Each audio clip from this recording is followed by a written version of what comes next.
Assalamualaikum warahmatullahi wabarakatuh. Selamat datang. Apa kabar?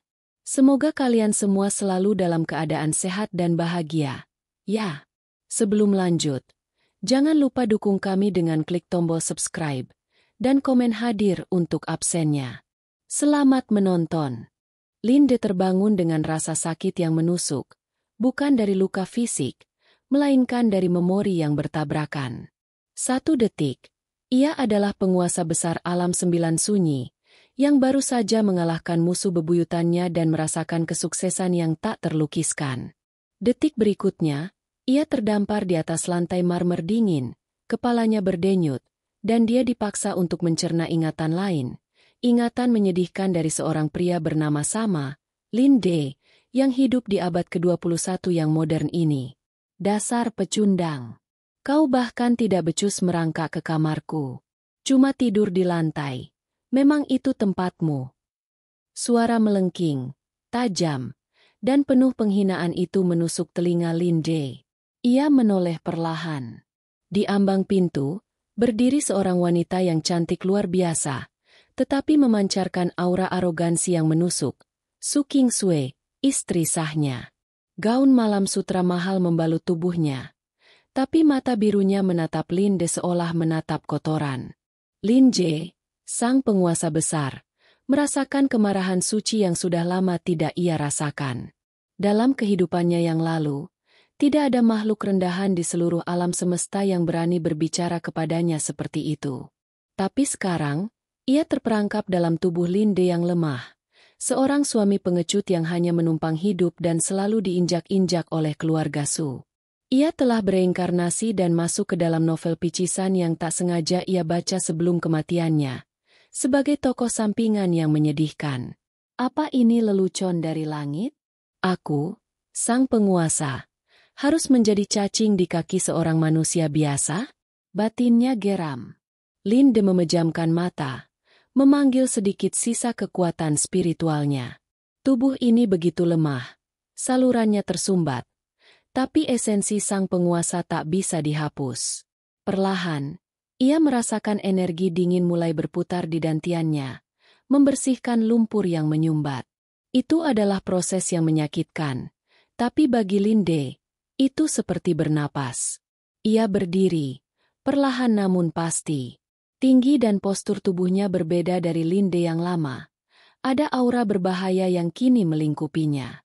Su Qingsui terdiam. Untuk pertama kalinya, ia melihat bayangan suaminya dengan perasaan terintimidasi, bukan jijik. Kenapa kau menatapku seperti itu? Sudah gila karena kelaparan?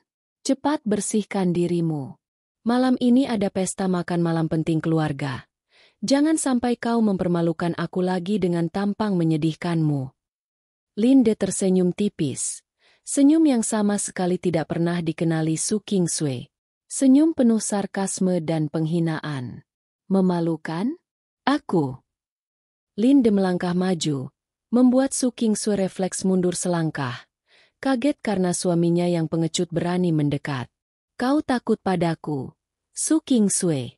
Kau tahu kenapa? Karena kau tahu jauh di lubuk hatimu, akulah satu-satunya yang tidak pantas berada di sini. Dan kau hanyalah wanita yang tidak memiliki harga diri selain warisan keluargamu. Su Qingsui memucat. Berani-beraninya kau. Itu uangku. Ini rumahku. Dan kau. Aku pergi. Potong Linde dingin. Aku akan pergi. Tapi tidak sebelum aku menunjukkan padamu dan keluargamu siapa sebenarnya yang menyedihkan. Linde menghadiri pesta makan malam itu. Mengenakan setelan usang milik Linde yang lama. Namun, ada perbedaan yang mencolok. Kepercayaan diri penguasa itu membuat pakaian lusuh itu terlihat seperti jubah kerajaan. Keluarga Su berkumpul. Ayah Su Qingsui, Su Hong, yang selalu memandangnya rendah. Ibu Su Qingsui, Liang Min, yang selalu mencemoohnya. Dan sepupu-sepupu yang senang menjadikannya bahan tertawaan. Su Hong memulai hinaan dengan nada basa-basi. Linze, akhir-akhir ini kau terlihat lebih segar. Mungkin kau akhirnya memutuskan untuk bekerja? Karena Qingsui tidak bisa lagi menoleransi seorang suami yang menganggur. Linde duduk dengan santai, mengambil pisau steak dengan gerakan yang terlalu anggun untuk suami pengecut. Toleransi? Keluarga Su hidup dari warisan yang seharusnya menjadi milikku, Tuan Su.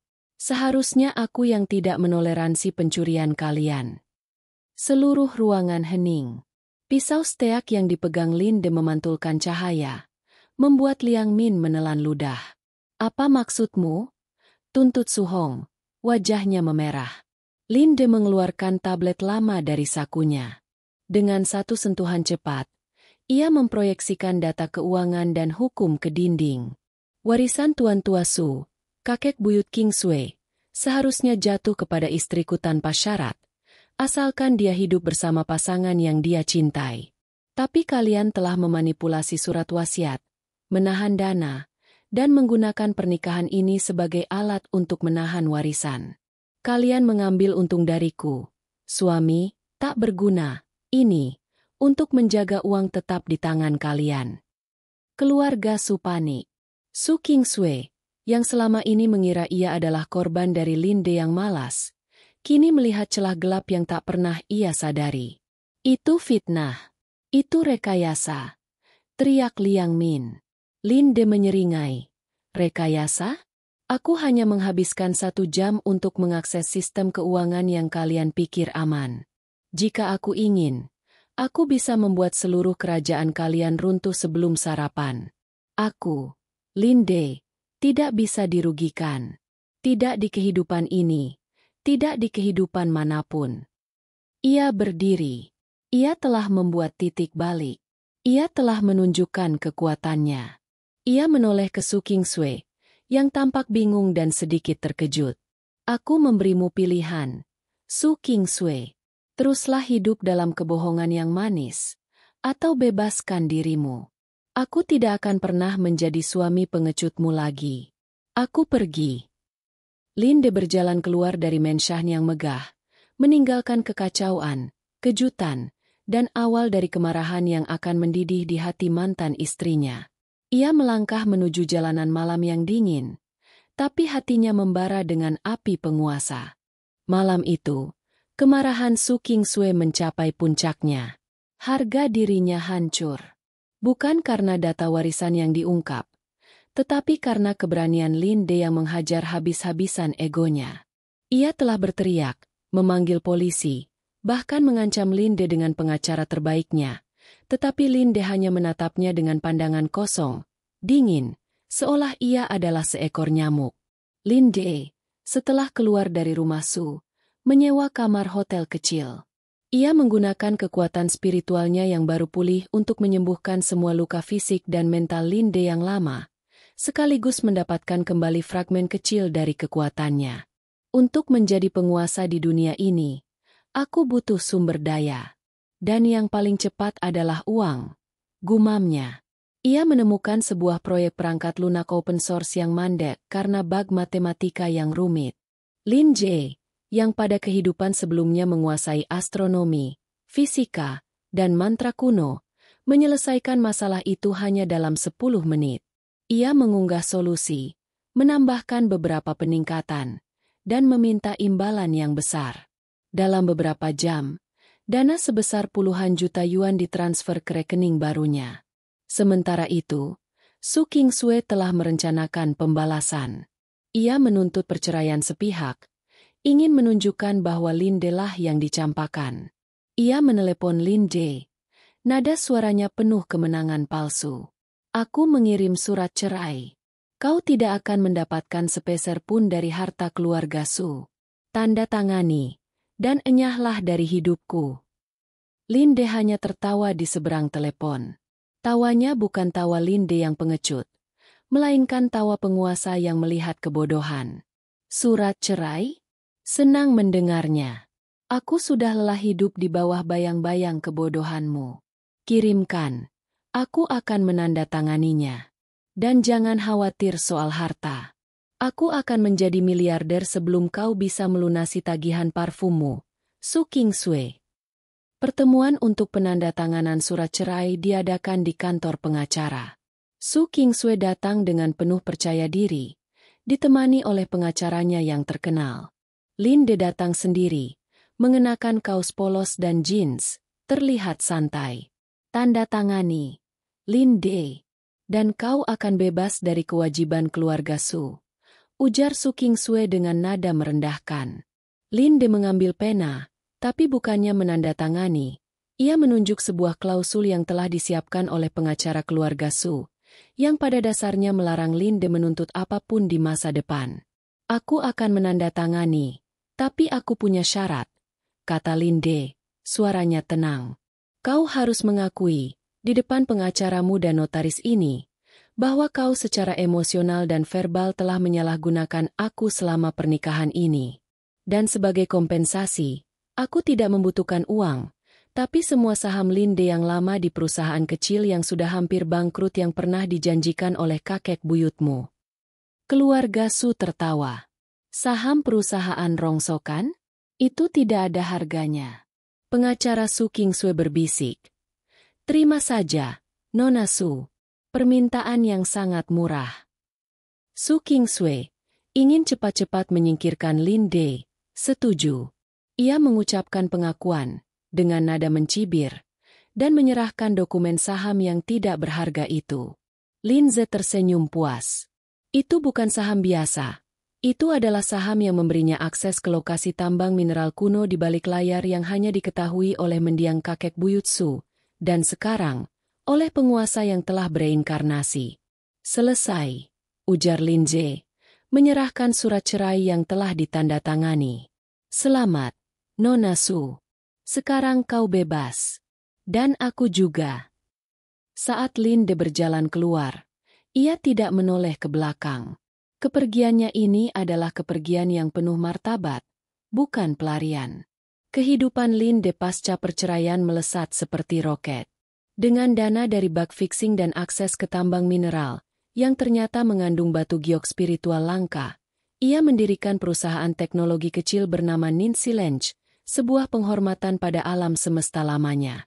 Proyek pertamanya, sebuah aplikasi keamanan siber yang tidak terpecahkan, menarik perhatian serius di dunia bisnis. Disinilah ia bertemu dengan Shen Tianli, STL. Shen Tianli adalah CEO dari Galaxy Corp, seorang wanita yang dingin, ambisius, dan terkenal sebagai musuh bebuyutan Su Kingsue di dunia bisnis dan sosial. Shen Tianli mendengar desas-desus tentang Linze, suami pecundang, Su Kingsue, yang tiba-tiba menjadi jenius teknologi. Pertemuan mereka terjadi di sebuah konferensi teknologi. Linde sedang menjelaskan algoritma rumitnya kepada sekelompok investor yang bingung, menggunakan istilah-istilah yang tidak ada di buku manapun. Shen Tianli mendekat, memancarkan aura es. Linze, kau adalah mantan suami Su Kingsue. Linde menatapnya tanpa emosi. Aku adalah Linde. Mantan suaminya hanyalah catatan sejarah yang tidak relevan. Shen Tianli terkesan. Aku Shen Tianli. Aku butuh teknologi keamanan siber terbaik di dunia. Apakah kau sebaik desas-desus yang beredar? Linze tersenyum tipis. Lebih baik. Tapi hargaku tinggi, dan aku tidak menerima orang yang ragu. Shen Tianli terkejut dengan keberaniannya. Dia telah mencari celah untuk menyerang Su Kingsue. Apa yang lebih baik daripada mengambil mantan suaminya yang tiba-tiba menjadi aset tak ternilai? Itu akan melukai harga diri Su Kingsue di tempat yang paling sakit. Aku tertarik, ujar Shen Tianli, mengulurkan tangan. Ayo bekerja sama, Linde.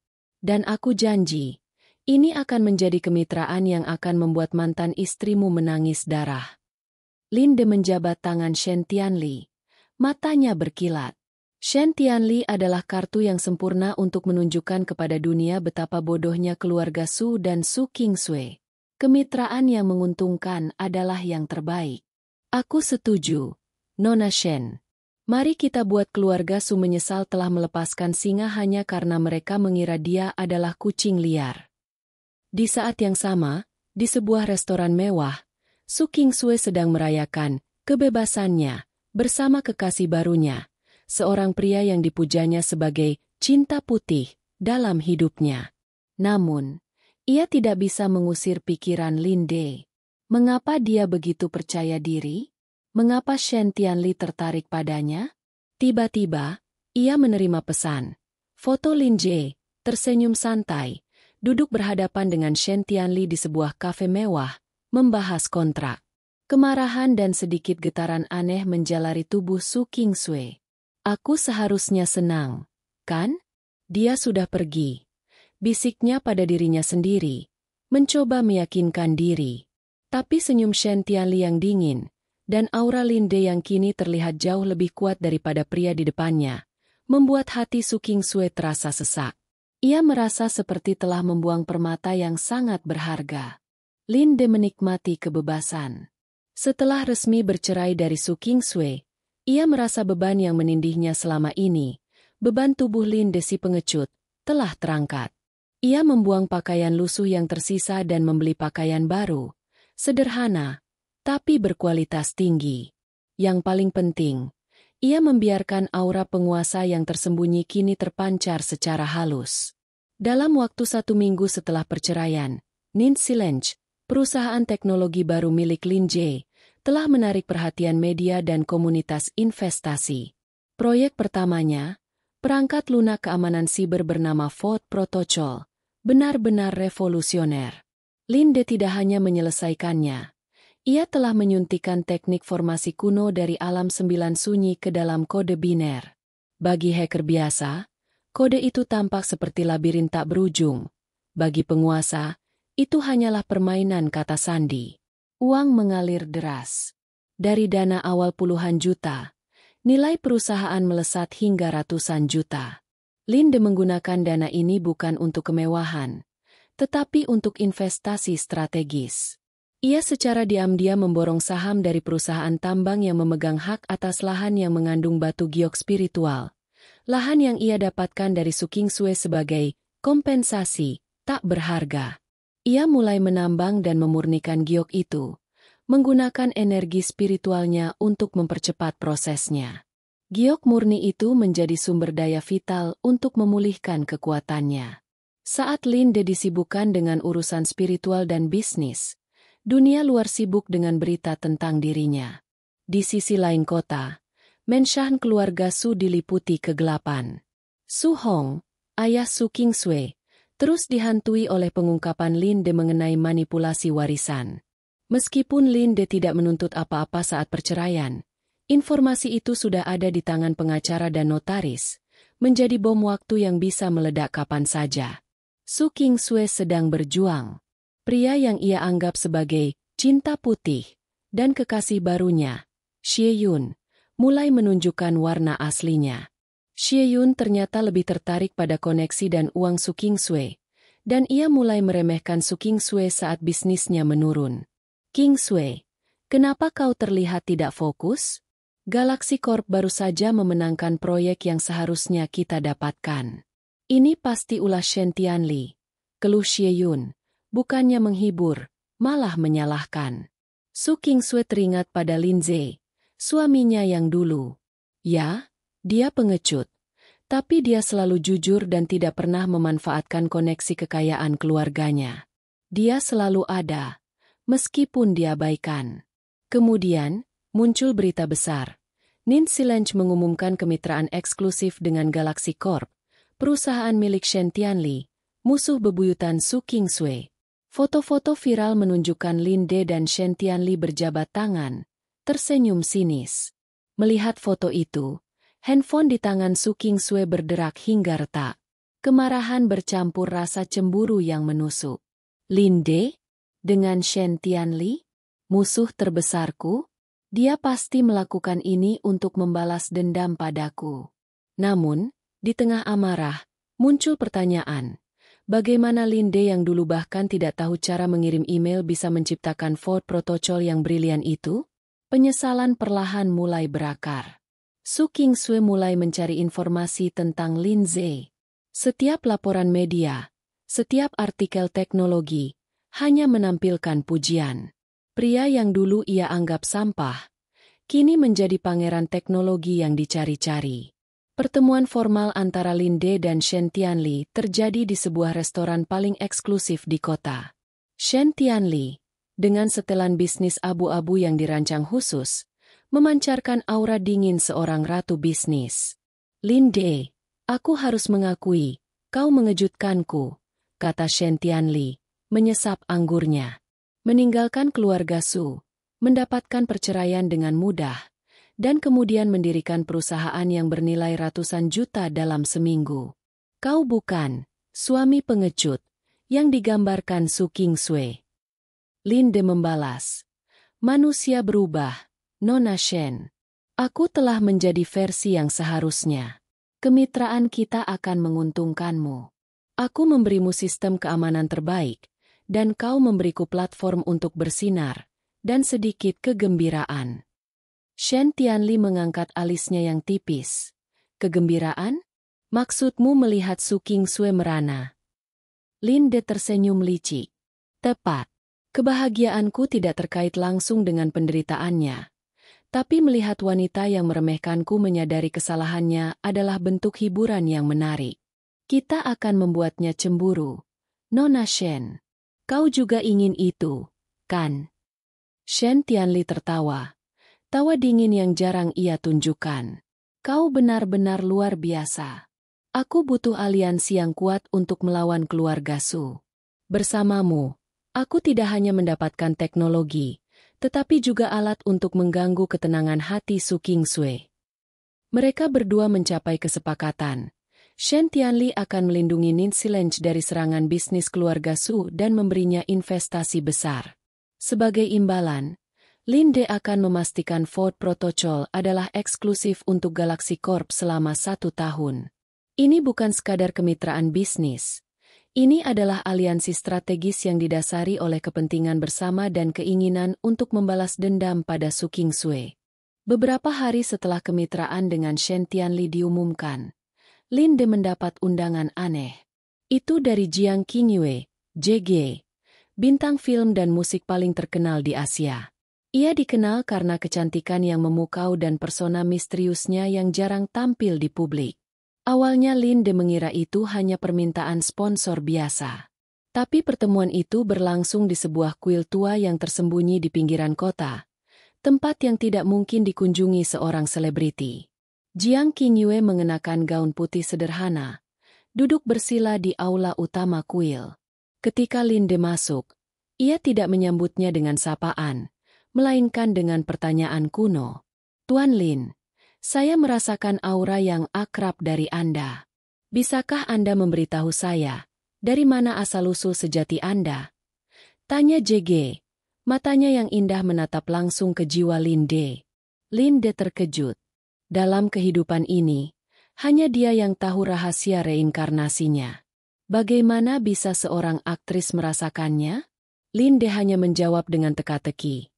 Saya datang dari tempat yang sangat sunyi, Nona Jiang. Dan saya datang ke sini untuk menemukan apa yang hilang. Jiang Qingyue tersenyum. Senyumnya begitu murni, seolah ia adalah seorang dewi yang turun ke bumi, jauh berbeda dari aura bisnis Shen Tianli. Saya memiliki masalah yang tidak bisa diselesaikan oleh teknologi atau uang, katanya lembut. Proyek film saya berikutnya berlatar legenda kuno. Tapi ada bagian naskah yang terasa kosong. Ada formasi kekuatan spiritual dan mantra kuno yang harus digambarkan dengan benar. Saya mencari penasihat yang benar-benar memahaminya, bukan hanya belajar dari buku. Linde menatapnya intens. Ia merasakan kekuatan spiritual samar di sekitar JG, kekuatan yang tersembunyi dengan baik. Wanita ini lebih dari sekadar bintang. Kau mencariku untuk memulihkan kebenaran kuno ke dunia modern? Tanya Linde. Ya, saya merasa hanya Anda yang tahu kebenaran yang saya cari. Saya butuh Anda menjadi penasihat naskah, bahkan mungkin produser eksekutif. Saya akan membayar Anda berapapun, Tuan Lin. Atau, sebutkan imbalan apapun yang Anda inginkan. Linde mempertimbangkan. Ini adalah kesempatan sempurna untuk membenamkan dirinya lebih jauh ke dunia. Dan yang paling penting, Jiang Qingyue mungkin memiliki petunjuk tentang bagaimana ia bisa memulihkan kekuatannya sepenuhnya. Aku setuju, Nona Jiang. Aku akan membantumu. Tapi imbalan yang kuinginkan bukanlah uang. Aku ingin akses ke semua koleksi artefak kuno dan buku-buku tersembunyi milik keluargamu. Aku butuh pengetahuan, bukan ketenaran. Jiang Qingyue mengangguk. Sepakat. Selamat datang di proyekku, Tuan Linde. Saya yakin, dengan kehadiran Anda, proyek ini akan menjadi legenda sejati. Dengan dua wanita terkuat di kota kini berada di sisinya, Shen Tianli sebagai rekan bisnis yang kuat dan ambisius, dan Jiang Qingyue sebagai mitra yang misterius dan spiritual, Linde telah menancapkan dirinya sebagai pusat kekuasaan baru. Kini, bukan hanya Su Qingsui yang melihatnya. Seluruh kota melihatnya. Linde yang dulu diinjak-injak, kini menghadiri acara-acara penting di samping Shen Tianli, membuat foto-foto mereka menjadi berita utama. Di waktu lain, ia terlihat memasuki kuil-kuil tersembunyi atau studio film bersama Jiang Qingyue, menimbulkan spekulasi romantis. Di kantornya yang mewah, ia merenung. Pria yang dulu ia paksa menandatangani surat cerai karena dia tak berguna, kini menjadi rebutan dua wanita yang paling ia benci dan kagumi.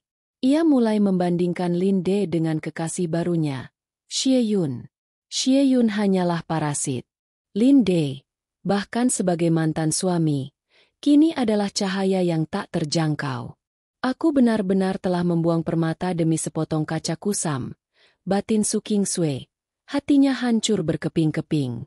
Ia ingat bagaimana dulu Linde selalu memasakkan sarapan untuknya, betapa sabarnya ia menerima hinaan, dan betapa dalam pandangan matanya yang kosong itu menyembunyikan kesedihan. Ia menyadari bahwa cinta yang ia cari dari pria lain, cinta putih, yang palsu, tidak pernah benar-benar ada. Hanya Linde yang benar-benar tulus, meskipun caranya diekspresikan hancur karena sifat pengecutnya. Linde, bisik Su Qingsui. Air mata mulai membasahi pipinya. Aku minta maaf. Aku harus mendapatkanmu kembali. Aku harus memperbaiki kesalahanku. Linde sepenuhnya tenggelam dalam dua aliansi barunya. Di satu sisi, ia adalah penasihat teknologi yang dingin dan rasional bagi Shen Tianli di Galaxy Corp. Di sisi lain, ia adalah mentor misterius yang paham akan metafisika kuno bagi Jiang Qingyue. Kedua peran ini memberinya kekayaan, koneksi, dan yang paling penting, sumber daya spiritual yang ia butuhkan untuk memulihkan kekuatan penguasa besarnya. Shen Tianli dengan cerdik menggunakan Linde sebagai aset ganda. Pertama, Ford Protocol Linde memberikan Galaxy Corp keunggulan keamanan yang tak tertandingi di pasar, membuat kontrak-kontrak besar jatuh ke tangan mereka, termasuk yang sebelumnya diincar oleh keluarga Su. Kedua, kehadiran Linde di sisinya adalah senjata psikologis yang sempurna melawan Su Qingsui. Di sebuah jamuan makan malam amal bergengsi, di mana seluruh elit kota berkumpul, termasuk Su Qingsui, Shen Tianli tampil anggun dengan Linde di lengannya. Linde mengenakan setelan yang sederhana namun dibuat khusus yang menonjolkan aura kuatnya, menarik perhatian semua orang. Su Qingsui, yang datang bersama kekasihnya, Xie Yun, merasa matanya terpaku pada Linde. Pria di hadapannya bukan lagi Linde yang dia kenal. Mata itu tajam, rahangnya tegas, dan cara dia menatap Shen Tianli saat berbicara adalah dengan rasa hormat profesional yang membuat Su Qingsui terasa cemburu. Saat Linde dan Shen Tianli melewati meja Su Qingsui, Shen Tianli berhenti sejenak, senyum sinisnya tersembunyi dengan baik. Oh, lihat siapa ini, Nona Su. Sapa Shen Tianli dengan nada ramah yang palsu. Saya ingin memperkenalkan Anda pada rekan bisnis dan penasihat terbaik saya, Tuan Linde. Su Qingsui merasakan tenggorokannya tercekat. Ia tidak bisa mengeluarkan kata-kata. Xie Yun berusaha terlihat dominan, mengulurkan tangan. Xie Yun, saya adalah kekasih Su Qingsui. Saya mengerti Anda adalah mantan suaminya, kata Xie Yun, berusaha terdengar meremehkan. Linde hanya menatap Xie Yun sekilas, seolah ia adalah perabot tak penting. Ia tidak menjabat tangan Xie Yun. Saya adalah Lin De, jawabnya dingin kepada Xie Yun, lalu beralih menatap Su Kingsui. Nona Su, saya harap bisnis Anda baik-baik saja. Saya telah mendengar beberapa laporan tentang kerugian baru-baru ini. Jika butuh konsultasi keamanan siber, lupakan. Saya hanya melayani yang terbaik. Kata-kata itu seperti pukulan telak. Lin De secara implisit menyindir bahwa dia telah berpindah ke liga yang lebih tinggi. Shen Tianli tertawa kecil, meraih lengan Lin De lebih erat. Maaf, Lin De, kita harus pergi. Para investor dari luar negeri menunggu. Mereka hanya ingin berbicara dengan orang-orang berharga. Mereka pergi, meninggalkan Su Kingsui dan Xie Yun dalam keheningan yang memalukan. Luka di hati Su Kingsui berdarah. Siapa dia sebenarnya? Kenapa dia begitu dekat dengan Shen Tianli? Desis Su Kingsui pada Xie Yun setelah mereka pergi. Xie Yun, yang harga dirinya terluka karena diabaikan, berusaha merasionalisasi. Dia pasti menjual jiwanya pada Shen Tianli. Dia hanya memanfaatkan keberuntungan sesaat. Jangan khawatir, Kingsui, dia hanya alat. Namun, di matanya, Su Kingsui melihat keraguan Xie Yun. Ia tahu, Lin De bukan lagi alat siapapun. Dia adalah pencipta alat. Sementara itu, hubungan Lin De dengan Jiang Qingyue semakin dalam, namun bukan dalam konteks romantis, melainkan spiritual dan intelektual. Di balik persona bintangnya, Jiang Qingyue adalah seorang yang mendalami sejarah kuno dan warisan spiritual. Di ruang kerjanya yang dipenuhi buku-buku langka, JG menunjukkan sebuah artefak, cincin giok yang sangat tua, berukiran naga. Ini milik keluarga saya selama ribuan tahun. Jelas JG. Mereka bilang ini membawa keberuntungan, tapi saya selalu merasa ada energi yang terkunci di dalamnya. Saya butuh Anda untuk menguraikan ukiran ini untuk naskah saya. Lin De memegang cincin itu. Energi spiritual yang dipancarkannya begitu familiar.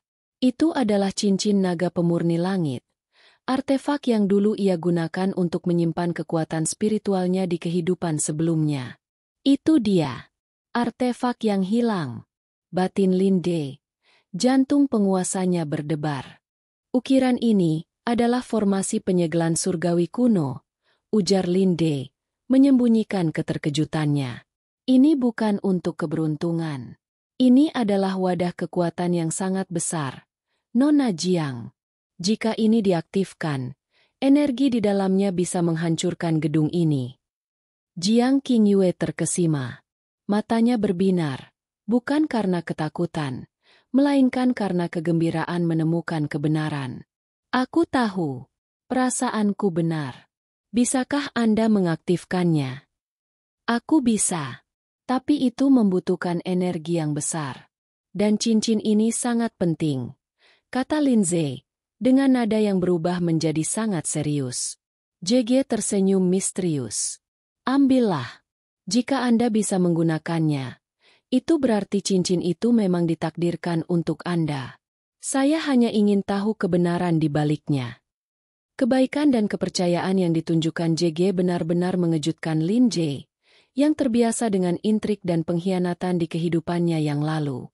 Ia menerima cincin itu, berjanji akan menggunakannya untuk tujuan baik dan membalas budi JG dengan membantunya menjadi bintang yang tak tertandingi. Di saat Lin De mendapatkan artefak kuno untuk memulihkan kekuatannya, kehidupan Su Kingsui mulai runtuh. Kerugian bisnisnya semakin besar karena persaingan dari Galaxy Corp yang kini unggul dalam teknologi. Yang lebih buruk, Xie Yun mulai menunjukkan sifat aslinya. Ia mulai menuntut uang, merajuk, dan berselingkuh secara terbuka. Ketika Su Kingsui menuduhnya, Xie Yun justru menghinanya. Kau pikir kau siapa, Su Kingsui? Kau pikir kau begitu istimewa? Sejak Lin De itu pergi, kau hanya wanita yang emosional dan bisnis yang gagal. Dia, mantan suamimu yang pengecut, lebih berharga darimu sekarang. Setidaknya dia punya uang dan koneksi ke Shen Tianli. Aku bersamamu hanya karena aku berharap kau lebih baik darinya, Tapi kau payah, teriak Xie Yun. Kata-kata itu menghantam Su Qingsui lebih keras daripada hinaan apapun yang pernah ia terima dari Lin De si pengecut. Dia sadar, Xie Yun, cinta putih, yang ia puja, hanyalah pembohong dan parasit. Su Qingsui terduduk lemas di kantornya. Ia melihat ke cermin dan melihat dirinya yang hampa, seorang wanita yang terobsesi dengan citra sosial, kekayaan, dan pria yang salah. Dia mengingat kembali malam perceraian, bagaimana Lin De pergi dengan senyum puas, dan bagaimana dia, Su Qingsui, merasa lega karena dia pikir dia menyingkirkan sampah. Aku telah membuang penguasa demi sampah. Aku adalah orang yang buta. Pada titik ini, semua penyesalan dan rasa bersalah memuncak. Su Qingsui tidak lagi melihat Lin De sebagai musuh, tetapi sebagai penebusan dan cinta sejati yang ia abaikan. Dia menyadari, dia mencintai Lin Je, bukan karena kekayaan barunya, tapi karena dia adalah orang yang jujur, tulus, dan setia, meskipun pengecut, di balik semua hinaan. Su Qingsui membuat keputusan. Dia memutuskan hubungan dengan Xie Yun, meskipun itu menyakitkan harga dirinya. Ia menghapus air matanya dan menatap keluar jendela kota, di mana ia tahu Lin De sedang bersinar bersama Shen Tianli dan Jiang Qingyue. Aku akan mendapatkanmu kembali, Lin De. Aku akan membuktikan bahwa aku bisa menjadi wanita yang pantas untukmu. Aku akan memperbaiki semua kesalahan yang kulakukan. Lin De kini menyeimbangkan hidupnya di antara dua dewi, Shen Tianli yang memberinya kekuatan di dunia bisnis, dan Jiang Qingyue, JG, yang memberinya jalur spiritual dan koneksi ke masa lalu. Kolaborasi dengan JG semakin intens. Lin De tidak hanya menjadi konsultan naskah film JG yang berjudul The Ancient Sutra, tetapi juga mulai mengajari JG teknik pernapasan dan meditasi kuno yang ia pelajari sebagai penguasa. JG memiliki bakat spiritual yang tersembunyi, dan bimbingan Lin De membuatnya berkembang pesat. Dengan bantuan cincin naga pemurni langit yang diberikan JG, Lin De berhasil memulihkan sekitar 30% dari kekuatan spiritualnya. Dia kini bisa menggunakan beberapa mantra dasar dan formasi perlindungan yang memberinya keunggulan tak tertandingi di dunia modern. Ia bahkan mampu memperbaiki masalah kesehatan minor JG yang tidak bisa diselesaikan oleh dokter terbaik. Tuan Lin De, kata JG suatu malam di studio pribadi mereka, matanya berkilauan. Anda bukan manusia biasa. Saya tahu itu. Energi Anda sangat murni dan kuno. Seolah Anda adalah bagian dari legenda yang sedang saya tulis. Lin Ze hanya tersenyum samar. Saya hanyalah saya, Nona Jiang, dan Anda adalah murid yang cepat. Tapi ingat, jangan pernah mengungkapkan hal ini kepada siapapun. JG mengangguk patuh. Tetapi rasa kekaguman dan keterikatan emosionalnya pada Lin De semakin dalam.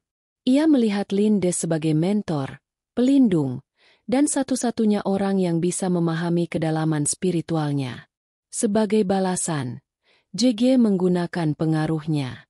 Ia menyusun ulang naskah filmnya, menempatkan karakter yang didasarkan pada Lin De sebagai penyelamat dunia yang rendah hati.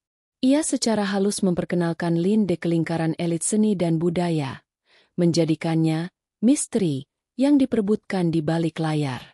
Di sisi bisnis, kemitraan dengan Shen Tianli menghasilkan keuntungan yang eksplosif. Galaxy Corp memenangkan tender demi tender, dan Nin Silence berkembang menjadi perusahaan teknologi bernilai miliaran, hanya dalam waktu 2 bulan.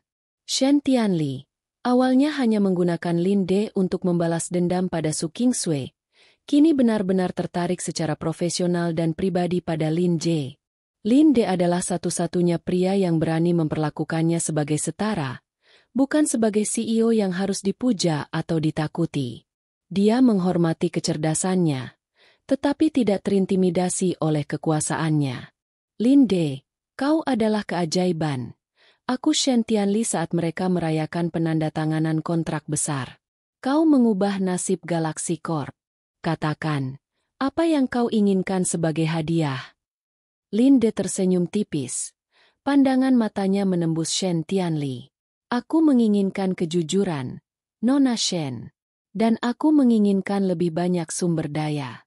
Mari kita kalahkan semua lawan kita, termasuk keluarga Su. Buktikan padaku kau adalah rekan yang loyal, dan aku akan menjadikanmu ratu bisnis sejati. Kepercayaan diri Linde yang luar biasa membuat Shen Tianli terbuai. Ia merasakan ketertarikan yang tidak bisa ia hindari. Cinta yang dibangun di atas kekuatan, kekaguman, dan kepentingan bersama. Shen Tianli mulai bersikap lebih posesif terhadap Linde, memastikan semua orang tahu bahwa Linde adalah miliknya. Su Qingsui menderita melihat kesuksesan Linde dari kejauhan. Setiap kali ia menyalakan TV atau membuka majalah, ia melihat Linde, entah tersenyum dingin di samping Shen Tianli, atau terlihat misterius dan intim bersama Jiang Qingyue. Dunia tahu Linde sebagai mantan suaminya. Dan setiap berita kesuksesan Linde adalah tamparan langsung pada wajah Su Qingsui. Dia mencoba menghubungi Linde untuk meminta maaf. Tetapi Linde memblokir semua nomor lamanya. Dia mencoba menemui Linde di kantor Ninsilenge, tetapi Linde bahkan tidak ada di sana. Su Qingsui semakin yakin, dia harus mendapatkan Linde kembali. Rasa penyesalannya berubah menjadi obsesi sehat. Obsesi untuk membuktikan bahwa dia pantas mendapatkan Linde yang baru. Ia mulai merombak dirinya. Bukan untuk pria lain, tetapi untuk Linze. Ia meninggalkan kebiasaan borosnya, membaca buku bisnis, dan berusaha memperbaiki kerusakan yang dilakukan keluarga Su. Babak penyesalan Su Qingsui mencapai klimaks yang pahit. Sementara Linde semakin mendominasi panggung dunia. Kekalahan besar keluarga Su akhirnya datang. Ford Protocol milik Linde menjadi kunci dalam membongkar jaringan korupsi besar-besaran yang melibatkan beberapa perusahaan yang menjadi tulang punggung bisnis Su Hong. Keluarga Su menghadapi kebangkrutan dan penyelidikan hukum. Su Qingsui harus menghadapi ayahnya, Su Hong, yang kini hancur dan menyalahkan semua orang, termasuk dirinya. Ini semua salahmu. Kau biarkan dia pergi. Jika kau tidak menceraikan si pengecut itu, kita tidak akan dihancurkan oleh teknologi yang ia ciptakan. Raung Su Hong, histeris. Di tengah kekacauan itu, Xie Yun, si cinta putih, yang selama ini diagungkan Su Qingsui, menunjukkan wujud aslinya. Xie Yun diam-diam telah mencuri data penting perusahaan Su Qingsui sebelum runtuh dan menjualnya kepada pesaing. Ia tidak hanya pergi, tetapi juga meninggalkan surat yang menghina. Qingsui, terima kasih atas waktu yang menyenangkan, dan atas kartu kreditnya. Sayangnya, aku tidak bisa bersama pecundang. Linde dulu pengecut, tapi sekarang dia kaya dan dihormati. Kau hanya wanita yang gagal. Aku akan mencari dewi lain. Berhentilah memimpikan, cinta putih, bodohmu. Surat itu adalah pukulan final bagi Su Qingsui. Ia telah kehilangan kekayaan, harga diri, dan, yang terpenting, ilusi tentang cinta putih yang selama ini ia kejar. Ia kini melihat ke belakang dengan jelas. Linde si pengecut. Selama ini, Linde yang lama adalah pria yang setia, meskipun lemah. Dia memasak, membersihkan, dan menerima hinaan hanya untuk menjaga pernikahan. Itu adalah cinta sejati yang dibungkus kelemahan. Xie Yun si idaman. Xie Yun hanyalah seorang predator yang memanfaatkan kelemahan dan kekayaan Su Qingsui. Itu adalah cinta hitam yang dibungkus kemewahan. Su Qingsui jatuh ke lantai. Air mata mengalir deras. Ia tidak menangisi uangnya, atau Xie Yun. Ia menangisi Linde. Aku buta. Aku begitu bodoh. Aku menghina dia yang mencintaiku dan memuja dia yang menghancurkanku. Ratap Su Qingsui. Hati Su Qingsui hancur sepenuhnya. Penyesalan kini bukan hanya emosi, tapi luka yang dalam. Setelah menangisi nasibnya selama semalaman, Su Qingsui bangkit dengan tekad baja. Ia menjual semua perhiasan dan aset pribadinya yang tersisa untuk menyelesaikan utang kecil. Menolak bantuan ayahnya yang kini tak berdaya. Ia pindah ke apartemen kecil, jauh dari kemewahan masa lalu. Dia menyadari, untuk mendapatkan Linde yang baru, Dia tidak bisa datang sebagai Nona Su yang sombong, tetapi sebagai wanita yang pantas dan setara di samping sang penguasa. Su Qingsui mencari tahu di mana Lin De sering menghabiskan waktunya. Ia menemukan Lin De sering berada di markas besar Galaxy Corp. Ia tidak datang untuk memohon. Ia datang untuk menantang takdir. Mengenakan pakaian sederhana, jauh dari gaun rancangan desainer yang biasa ia pakai, Su Qingsui berdiri di depan gedung Galaxy Corp. Dia melihat mobil mewah Lin Ze, kado dari Shen Tianli, diparkir di sana. Lin Ze, bisiknya pada dirinya sendiri. Rasa sakit dan tekad bercampur di matanya. Aku tidak tahu apa yang kau sembunyikan atau bagaimana kau berubah.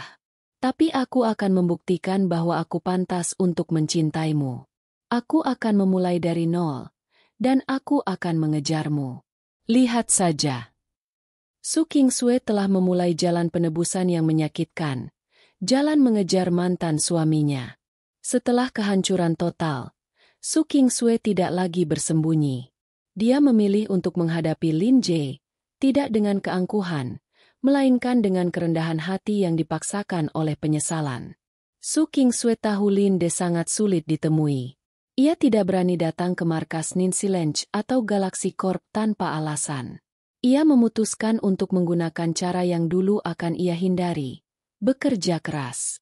Ia menemukan bahwa Lin De sering mengunjungi sebuah kafe khusus yang menyajikan teh herbal langka di dekat studio Jiang Qingyue, JG. Su Qingsui melamar pekerjaan di kafe itu. Awalnya, ia ditolak karena tidak memiliki pengalaman dan terlalu glamor. Tetapi ia memohon, bahkan menawarkan diri bekerja tanpa digaji. Manajer kafe, yang kasihan padanya, akhirnya menerimanya sebagai pelayan magang. Su Qingsui, yang dulunya tidak pernah menyentuh pekerjaan kasar, kini membersihkan meja, mencuci piring, dan melayani pelanggan. Setiap malam, punggungnya sakit, tetapi rasa sakit itu terasa lebih baik daripada rasa sakit karena penyesalan. Setelah 3 hari, Lin De muncul. Ia datang bersama Jiang Qingyue. Lin De duduk di sudut kafe, membahas naskah kuno dengan JG. Ia tampak tenang dan kuat. Aura spiritualnya yang halus kini mulai menarik perhatian banyak orang di sekitarnya. Su Qingsui melayani mereka. Ia gemetar saat menaruh cangkir teh di depan Lin De. "Pesanan Anda, Tuan Lin," katanya. Suaranya pelan dan hampir tidak terdengar. Lin De mendongak. Matanya yang tajam menatap Su Qingsui, mantan istrinya, seorang mantan nyonya besar yang kini menjadi pelayan. Lin De tidak menunjukkan emosi apapun. Tidak ada kemarahan, tidak ada iba, hanya pengakuan dingin. "Terima kasih," jawabnya datar. Jiang Qingyue, yang sensitif terhadap energi, merasakan ketegangan. Ia menatap Su Qingsui dengan rasa ingin tahu, mencatat kesamaan wajah pelayan ini dengan wanita yang sering muncul di berita sebagai musuh Shen Tianli.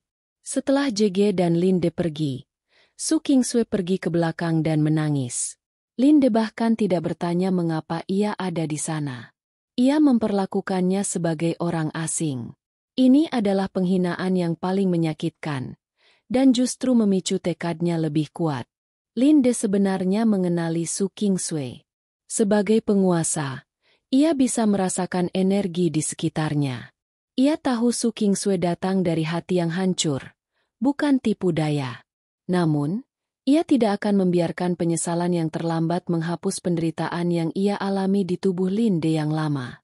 Jika dia ingin menebus, biarkan dia membuktikan ketulusannya, pikir Lin De. Lin De mulai sering mengunjungi kafe itu, selalu bersama JG atau Shen Tianli. Ia sengaja membuat Su Qingsui melayaninya dan menyaksikan kedekatannya dengan dua dewi itu. Suatu hari, Shen Tianli datang dan dengan sengaja menjatuhkan setumpuk dokumen penting. "Ya ampun, aku ceroboh. Pelayan, ambilkan ini," pinta Shen Tianli, menatap Su Qingsui dengan mata sinis dan penuh kemenangan. Su Qingsui, tanpa ragu, berlutut dan memunguti dokumen-dokumen itu, satu persatu. Lin De memperhatikan setiap gerakan Su Qingsui. Wajah Su Qingsui tampak lelah, Tetapi matanya memancarkan ketulusan yang belum pernah dilihat Linde sebelumnya. Ketika Su Qingsui menyerahkan dokumen itu, Shen Tianli berbisik. "Kau sudah jatuh serendah ini, Su Qingsui? Kau pikir dengan cara ini kau akan mendapatkan Linde kembali? Aku yang ada di sisinya sekarang." Su Qingsui hanya menatap balik, tanpa rasa takut.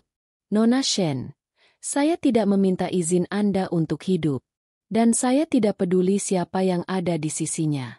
Saya hanya tahu saya yang telah melakukan kesalahan, dan saya akan memperbaikinya, apapun risikonya." Jawaban itu mengejutkan Shen Tianli. Ketika mereka pergi, Shen Tianli bertanya pada Linde, "Kenapa kau membiarkan dia melakukannya?" "Dia sangat menyedihkan." Linze hanya mengangkat bahu. "Setiap orang harus membayar harga atas pilihannya. Dia memilih untuk menghancurkanku di masa lalu.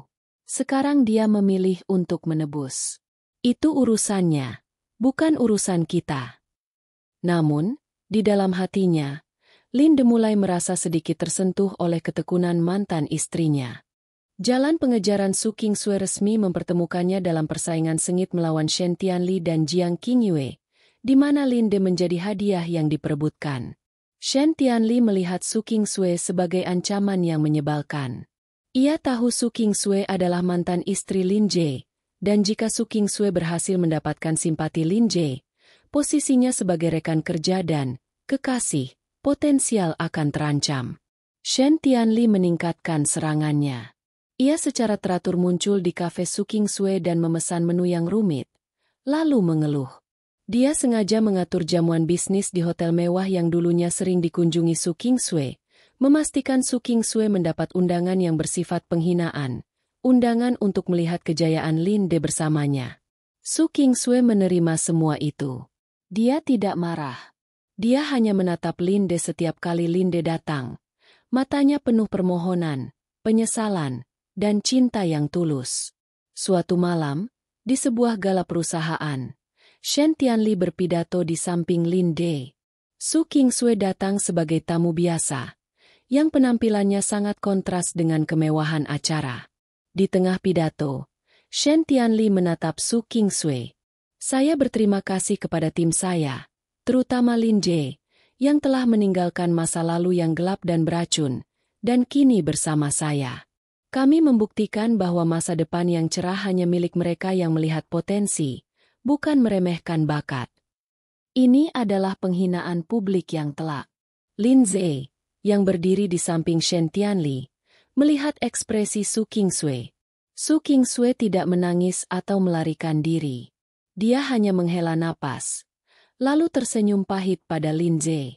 Itu adalah senyum yang berkata, "Kau benar. Aku pantas mendapatkannya." Senyum itu justru mengganggu Linde. Ia merasakan Shen Tianli telah melampaui batas dari balas dendam yang menyenangkan menjadi kejam. Sementara persaingan Shen Tianli dan Su Qingsui terjadi di ranah publik dan emosional, Jiang Qingyue, JG, mendekati Linde di tingkat spiritual. JG menyadari bahwa dia tidak bisa bersaing dengan uang Shen Tianli atau penyesalan Su Qingsui. JG menggunakan koneksi yang paling pribadi, rahasia kuno Linde. Ia mengatur perjalanan ke pegunungan terpencil di mana energi spiritualnya sangat kuat. Ia mengundang Linde, menggunakan alasan untuk penelitian naskah. Di sana, JG menunjukkan Linde sebuah gua kuno yang dulunya adalah tempat peristirahatan meditasi penguasa kuno. "Tuan Linde," kata JG, matanya yang lembut memancarkan kehangatan. Mereka berdua menginginkan Linde yang sekarang, yang kaya dan sukses. "Tapi saya tertarik pada rahasia yang Anda sembunyikan. Siapa Anda sebenarnya, penguasa agung?" JG tidak meminta jawaban, tapi pemahaman yang ia tunjukkan membuat Linde merasa terhubung. JG adalah satu-satunya yang melihat jiwa penguasa di balik tubuh Linde. "Kau berbeda, Nona Jiang. Aku Lin Jie." JG tersenyum. "Saya tahu. Saya tidak butuh Linde yang sukses. Saya butuh pelindung yang bisa mengajari saya cara melindungi diri dari dunia yang kejam ini." JG mendekati Linde, Bukan untuk menciumnya, tetapi untuk memeluknya dengan rasa persahabatan spiritual yang mendalam. Pelukan itu terasa murni, bebas dari intrik. Ini adalah jenis kasih sayang yang sudah lama hilang dari kehidupan Linde. Linde kini menjadi pusat pusaran energi yang luar biasa. Su Qingsui, penyesalan yang tulus dan keinginan untuk penebusan emosional masa lalu. Shen Tianli, kekaguman, ambisi, dan kemitraan bisnis yang kuat. Kekuasaan masa kini.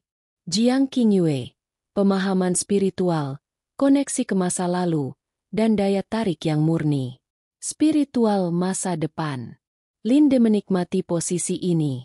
Ia menggunakan persaingan mereka untuk memajukan dirinya, mendapatkan informasi dari STL, spiritualitas dari JG, dan kesenangan dari melihat transformasi SKX. Namun, Linde tahu ia tidak bisa bermain-main selamanya. Keputusan harus dibuat. Ia membutuhkan salah satu dari mereka untuk membantunya menghadapi musuh yang pasti akan datang dari kehidupan masa lalunya. Persaingan di antara ketiga wanita hebat ini kini mencapai intensitas yang tak terhindarkan. Ketegangan di antara Linde dan tiga wanita kuat di sekitarnya mencapai puncaknya. Linde harus membuat pilihan, tidak hanya romantis, tetapi juga strategis, karena sisa-sisa ancaman dari kehidupan masa lalunya mulai muncul. Lin Ze, yang telah memulihkan 50% kekuatannya berkat cincin naga pemurni langit, mendeteksi getaran energi aneh di kota. Seseorang dengan pelatihan spiritual kuno sedang mencarinya. Ternyata, itu adalah seorang agen rahasia dari sekte kuno, yang pada kehidupan sebelumnya adalah pengikut musuh bebuyutan Lin De. Agen itu, Li Feng, datang ke dunia ini melalui celah dimensi kecil dan menyamar sebagai pengusaha kaya. Tujuannya, membunuh Lin De sebelum kekuatannya pulih sepenuhnya. Li Feng mulai menyerang perusahaan Lin Jie, Nin Silenge, dengan serangan siber yang tak terdeteksi. Lin De mampu menangkisnya, tetapi menyadari dia membutuhkan bantuan duniawi yang kuat. Lin De mengunjungi Jiang Qingyue, JG, di kuil rahasia mereka. Ia memutuskan untuk mengungkapkan sebagian kecil dari rahasianya untuk menguji kesetiaan JG. JG, kata Lin De serius. Aku harus memberitahumu. Aku bukan hanya bereinkarnasi.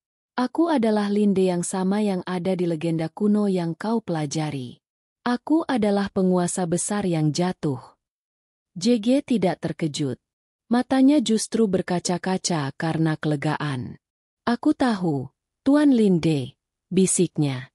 Energi di sekitarmu, pengetahuanmu, itu tidak mungkin berasal dari manusia modern. Dan cincin naga pemurni langit, itu hanya akan merespons tuannya yang sebenarnya. Aku tidak mencintaimu sebagai selebriti atau sebagai CEO. Aku menghormatimu sebagai penguasa yang jatuh. Kemudian, JG membuat pengakuan yang mengejutkan. Keluargaku, garis keturunan Jiang, adalah pelayan rahasia dari penguasa besar di masa lalu. Kami ditugaskan untuk menjaga artefak dan menunggumu kembali. Itu sebabnya aku tahu tentang cincin itu, dan itulah mengapa aku sangat sensitif terhadap spiritualitas. Aku ditakdirkan untuk membantumu. Pengakuan JG menghilangkan keraguan Linde. JG adalah koneksi terkuatnya dengan masa lalu dan merupakan sekutu spiritual yang setia. Linde kemudian menemui Shen Tianli, STL, di kantornya. Ia jujur tentang ancaman yang ia hadapi, bahwa ada musuh yang mencoba menghancurkan Nin Silenge melalui cara-cara yang tidak biasa. Ia tidak menyebutkan reinkarnasi, tetapi ia menekankan bahwa musuh ini berbahaya dan berada di luar batas pemahaman normal. Musuh ini menggunakan metode yang tidak bisa dilacak oleh hukum atau teknologi biasa, kata Linde. Shen Tianli, aku butuh perlindungan Galaxy Corp yang tak tertembus, dan semua sumber daya hukum dan finansialmu. Ini bukan hanya bisnis, ini adalah perang. Shen Tianli, meskipun terkejut, melihat kilatan bahaya dan potensi pada mata Lin Jie. Kau meminta aku untuk mempertaruhkan seluruh Galaxy Corp demi musuh yang bahkan tidak bisa kau jelaskan. Tanyanya, suaranya tajam. Ya. Karena jika aku menang, Galaxy Corp akan menguasai dunia. Jika aku kalah, kita berdua jatuh. Jawab Lin De. Shen Tianli memejamkan mata. Dia mencintai kekuasaan dan ambisi Lin De. Dia mencintainya. Baik, katanya. Nadanya tegas. Aku akan berdiri di sisimu. Lin De. Aku akan menggunakan semua yang kumiliki untuk melindungimu. Aku tidak peduli dari mana kau berasal. Aku peduli pada masa depanmu bersamaku. Lin De tersenyum. Ia kini memiliki 2 benteng, dukungan spiritual dari JG, dan kekuatan duniawi dari STL. Su Qingsui, yang masih bekerja di kafe, mendengar desas-desus bahwa Lin De menghadapi masalah besar dari pesaing yang tak terdeteksi. Meskipun ia tidak tahu apa-apa tentang spiritualitas, ia tahu tentang intrik bisnis keluarga Su. Su Qingsui berhasil mendapatkan jadwal pribadi Lin De. Dia mencegat Lin De di luar apartemennya yang sederhana. Lin De menatapnya dingin. Apa yang kau inginkan, Nona Su? Pengakuan atas penyesalanmu sudah cukup. Su Qingsui menggeleng. Matanya berlinang air mata tetapi teguh. Aku tidak datang untuk meminta maaf. Lin De, aku datang untuk memberi. Keluarga Su mungkin tidak berguna lagi, tapi aku tahu semua rahasia keuangan mereka, semua kelemahan mereka, semua kotoran yang mereka tutupi. Aku tahu cara kerja kota ini, cara kerja media, dan cara kerja hukum. Ia menyerahkan sebuah flash drive kecil. Di dalamnya ada semua informasi yang dapat menghancurkan musuhmu. Selama musuhmu adalah manusia biasa. Gunakan. Aku tidak meminta apapun sebagai imbalan. Aku tidak meminta untuk kembali padamu. Aku hanya ingin melihatmu selamat. Karena aku tidak sanggup lagi hidup dengan penyesalan karena telah menghancurkan satu-satunya orang tulus dalam hidupku. Lin De terkejut. Flash drive itu berisi data yang sangat berharga yang bisa melumpuhkan banyak lawan bisnisnya. Su Qingsui telah menyerahkan seluruh pengetahuannya yang tersisa, tanpa syarat. Kenapa kau melakukan ini? Tanya Lin De, suaranya melunak. Karena aku mencintaimu. Lin De, bisik Su Qingsui. Aku mencintai suami pengecut yang selalu membuatkanku sarapan. Dan aku mencintai penguasa yang sekarang. Aku mencintai jiwamu. Aku hanya bodoh dulu. Lin De mengambil flash drive itu. Pengakuan tulus Su Qingsui akhirnya menembus dinding pertahanannya. Dengan dukungan tersembunyi dari JG, benteng bisnis dari STL, dan intelijen dari SKX, Lin De siap menghadapi Li Feng dan menentukan nasibnya di dunia baru ini. Li Feng melancarkan serangan final, serangan siber massal yang dirancang untuk mengisolasi Lin De dan menghancurkan Nin Silenge, diikuti dengan serangan spiritual pribadi. Lin De menggunakan Ford Protocol untuk menahan serangan siber Li Feng, didanai oleh STL. Pada saat yang sama, Lin De berhadapan langsung dengan Li Feng. Dukungan STL. Galaxy Corp mengunci semua aset Li Feng dan menggunakan koneksi hukum untuk melumpuhkan operasi duniawinya. Dukungan SKX. Informasi dari flash drive Su Qingsui membantu Lin De memprediksi beberapa langkah duniawi Li Feng. Dukungan JG. JG menggunakan pengetahuannya tentang formasi kuno untuk membantu Lin De mengaktifkan cincin naga pemurni langit hingga kapasitas maksimal. Pertarungan spiritual dan fisik yang singkat terjadi. Lin Ze, dengan kekuatan yang hampir pulih sepenuhnya dan artefak di tangannya, jauh melampaui Li Feng. Lin De mengalahkan Li Feng, memusnahkan ancaman tersebut, dan menyegel portal dimensi yang mengancam dunia. Setelah kemenangan, Lin De resmi menjadi pahlawan. Ia telah menyelamatkan dunia teknologi dan secara rahasia, dunia spiritual. Ketiga wanita itu berkumpul, STL, JG, dan SKX. Mereka semua menunggu keputusannya. Lin Je, sang penguasa besar, menatap mereka, bukan sebagai pesaing, tetapi sebagai sekutu yang telah membantunya di saat-saat terburuk. Aku punya keputusan, kata Lin Je. Suaranya menggema penuh otoritas.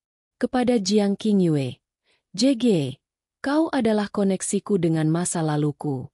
Kau adalah guru spiritualku dan sekutuku. Kau akan menjadi CEO dari sayap Ninsilenge yang akan fokus pada teknologi spiritual dan pelestarian budaya.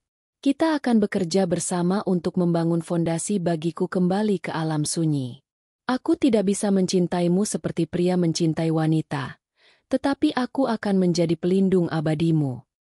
Kepada Shen Tianli, STL, kau adalah fondasiku di dunia ini. Kau ambisius, kuat, dan loyal. Kau akan menjadi mitra setara di Ninsilenge dan Galaxy Corp, akan menjadi aliansi terkuatku. Aku menghormati kekuatanmu, dan aku menghargai cintamu. Kau akan menjadi rekan ratuku di dunia bisnis, dan kita akan memimpin dunia ini bersama. Kepada Su Kingsui, kau datang kepadaku dari tempat penyesalan yang paling dalam. Kau membuktikan bahwa cintamu tulus, tanpa pamrih. Kau tidak meminta apapun. Kau yang paling pantas mendapatkan kebahagiaan. Aku tidak bisa melupakan rasa sakit dari Linde yang lama, tetapi aku melihat ketulusan dari Su Kingsui yang sekarang. Aku tidak akan menerimamu kembali sebagai istri, tapi aku akan memberimu kesempatan untuk menebus dirimu dan memulihkan nama baikmu. Aku memberimu posisi sebagai kepala hubungan masyarakat Ninsilenge dan Galaxy Corp. Gunakan posisimu untuk berbuat baik. Su Kingsui menangis, bukan karena kecewa tidak dipilih, tetapi karena ia akhirnya diterima dan dimaafkan. Ia menerima pekerjaan itu, berjanji untuk mendedikasikan hidupnya untuk membantu Linde. Linze, dengan dua wanita kuat yang menjadi mitranya, STL dan JG, dan satu mantan istri yang menjadi sekutu setia, SKX, kini berdiri sebagai tokoh paling berpengaruh di dunia. Kisah Suami Pengecut telah berakhir. Linze, penguasa besar yang bereinkarnasi, telah membuktikan bahwa dia tidak akan pernah diinjak-injak lagi. Dia kini memimpin 3 dewi, membangun kerajaan baru, dan menunggu saatnya tiba untuk kembali ke alam 9 sunyi, membawa serta kemuliaan baru. Linde tidak hanya menjadi rebutan para dewi, ia menjadi pusat gravitasi dunia baru.